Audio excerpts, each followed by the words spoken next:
Você já saiu de uma discussão com a absoluta certeza de que tinha razão e mesmo assim se sentiu péssimo, horrível?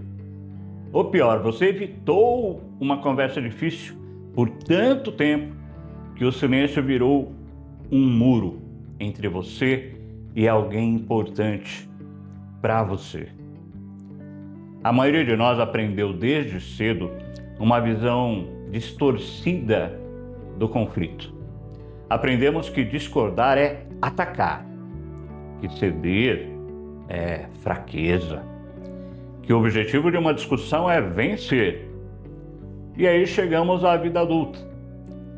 Nas reuniões de trabalho, nas mesas de família, nos grupos de WhatsApp. Ai meu Deus, esse ano tem eleições. Chegamos completamente despreparados para fazer a coisa mais humana que existe: discordar sem destruir. Hoje eu quero te mostrar que a arte de discordar bem não é um dom, é uma habilidade que pode ser desenvolvida.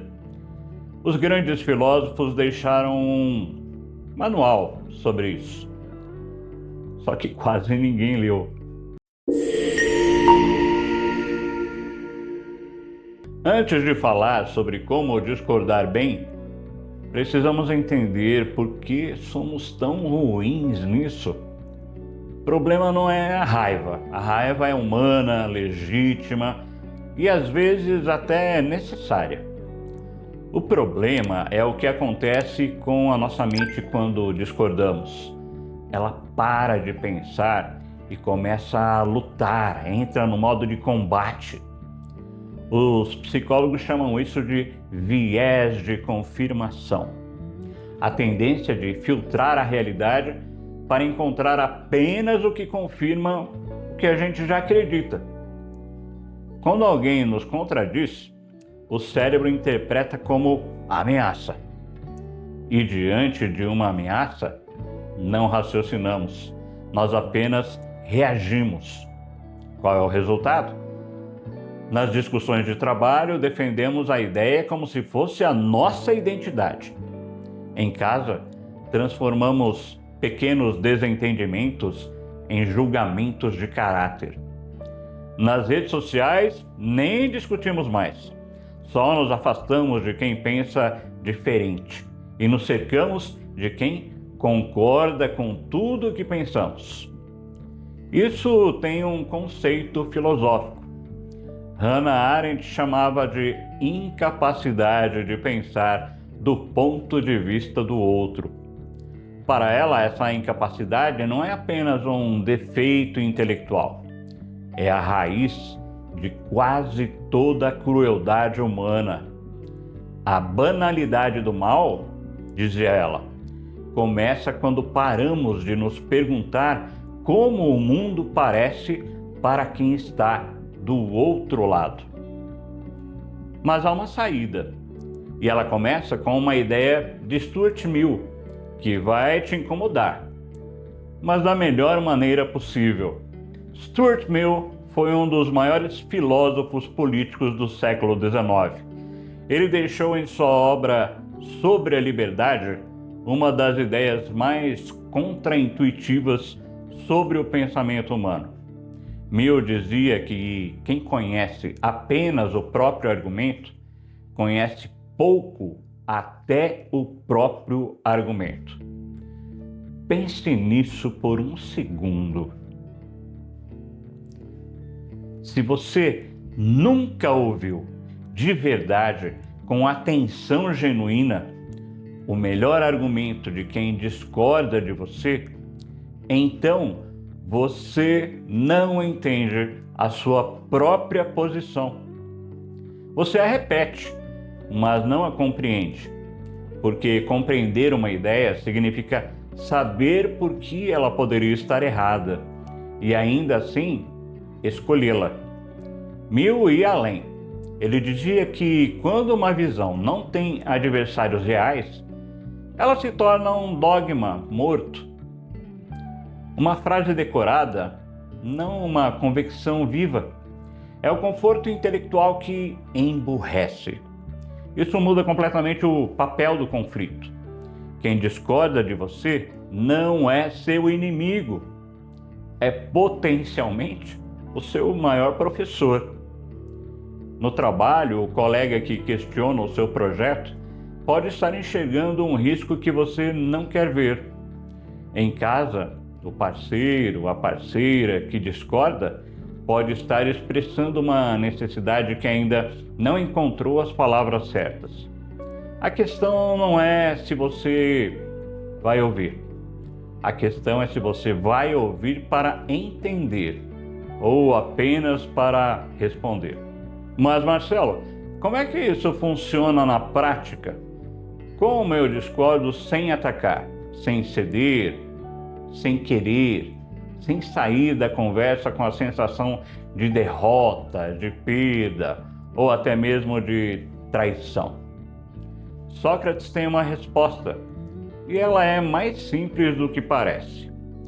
Sócrates não discutia para vencer, ele perguntava para entender. O método dele, a maiêutica, era basicamente isso: fazer perguntas genuínas até que a outra pessoa pudesse, ela mesma, ver as contradições no próprio pensamento. Não é manipulação, é respeito intelectual levado ao limite. Na prática, isso se traduz em 3 movimentos que você pode usar hoje, em uma reunião, em um jantar, em uma mensagem difícil que você tem que enviar. Primeiro movimento: repita antes de rebater. Antes de apresentar o seu ponto de vista, reformule o argumento do outro com suas próprias palavras. Se eu entendi bem, você está dizendo que isso faz 2 coisas ao mesmo tempo. Mostra que você ouviu de verdade e muitas vezes revela que você entendeu mal, o que economiza uma discussão inteira. Segundo movimento: pergunte antes de afirmar. Troque "você está errado" porque por "o que fez você chegar a essa conclusão?". Uma pergunta abre, uma afirmação fecha.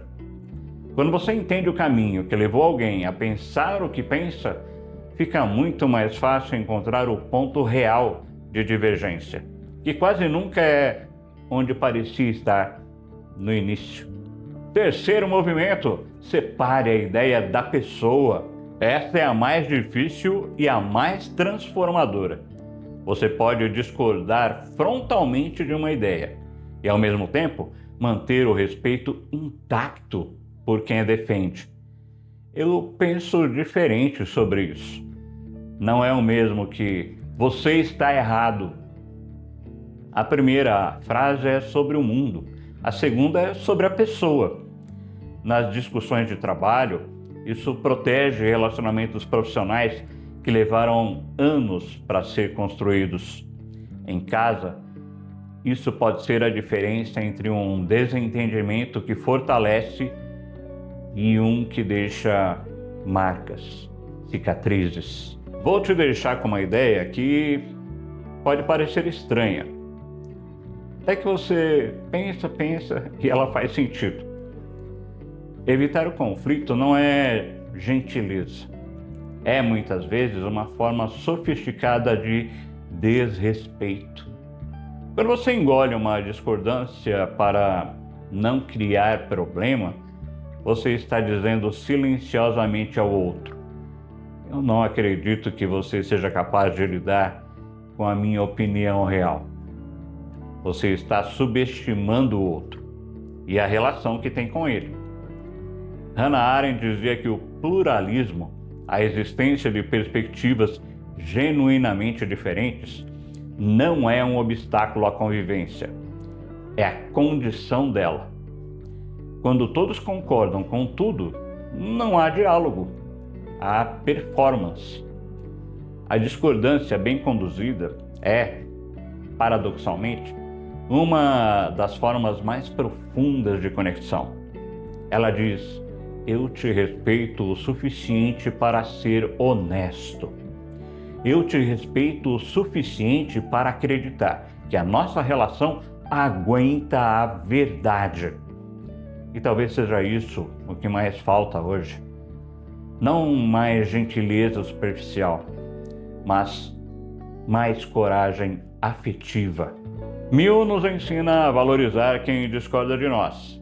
Sócrates nos ensina a perguntar antes de rebater. E Arendt nos lembra que o outro, com toda a sua diferença, não é o problema, é a possibilidade. Discordar bem não é uma técnica de negociação, é uma postura diante da vida.